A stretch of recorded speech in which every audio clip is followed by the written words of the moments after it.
வாஸ்தவம் தானே? அவ்வளவுதான். இந்த மாதிரி மக்களை வந்து காரி துப்பணும் அப்படின்னு தான் எனக்கு தோணுது. சரி, நான் கேள்வி கேட்கறேன் சார்.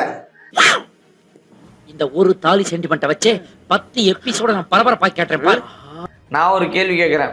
அதாவது மக்கள் இங்க வந்து வாழ்வாதாரத்துக்கே கஷ்டப்படுறாங்க, மதுவை நீக்கி வச்சு இப்படி கஷ்டப்படுத்துறாங்கன்னு கனிமொழி அவர்கள் கேட்டிருந்தாங்க. இதே இன்னைக்கு மக்கள் கஷ்டப்படலையா மதுவால? எக்கச்சக்கமான இறப்புகள், கல்லீரல் குடும்பம் கேவலப்பட்டு போய் கிடக்கு. அதாவது கல்லீரல் குறைபாடு, அழுகிறது, இது எல்லாமே மதுனால வர்றதுதான். காசு குறா, குடிக்க காசு குடு. ஆனா இதே 2016 கொடுத்த மேனிஃபெஸ்டோல சொன்ன மது வந்தா நாங்க மூடுவோம்னு சொல்றது இன்னைக்கு 10 வருஷம் ஆச்சு. ஆனா திரும்ப அந்த ஒரு வாசகமே இல்ல. இல்லையே, ரெண்டு கட்சியும் ஒன்னும் ஓபனே பண்ணலையே. ரெண்டு கட்சியும் ஓபன் பண்ணல. மது ஒழிப்பை பத்தி ஏன் ஓபன் பண்ண மாட்டாங்கன்னா, மது ஆலைகள் பெரும்பான்மையான 2 கட்சிக்காரவங்க தான் வச்சிருக்காங்க. அப்ப யார் வச்சிருக்காங்க? மது ஆலைகள் யார், எந்த கட்சியில சார் அதிகமா இருக்குது?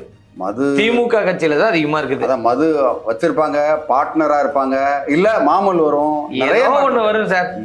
அப்ப இன்னைக்கு இங்க இருக்கிற மதுக்கடைகள்லாம் பெரும்பாலான மாவட்ட செயலாளர்கள், மினிஸ்டர்ஸ், எம்எல்ஏ இவங்க கண்ட்ரோல்ல தான் இருக்குது. அது யார் வந்தாலும்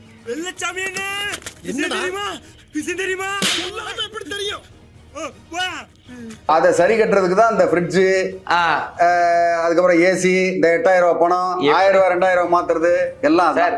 அதாவது இறப்பு சதவீதத்தை போன ஆண்டை விட இந்த ஆண்டு நாங்க குறைச்சிருக்கிறோம், இது தமிழ்நாட்டோட ஒரு தலையெழுத்துன்னு சொல்றதெல்லாம் மாறி என்ன ஆயிடுச்சுன்னா, போன ஆண்டை விட இந்த ஆண்டு தீபாவளிக்கு பிராந்தி சேல்ஸ் அதிகம் அப்படின்னு அதை ரசிக்க வைக்கிற ஒரு சேல்ஸ் அதான டார்கெட் கொடுக்குது.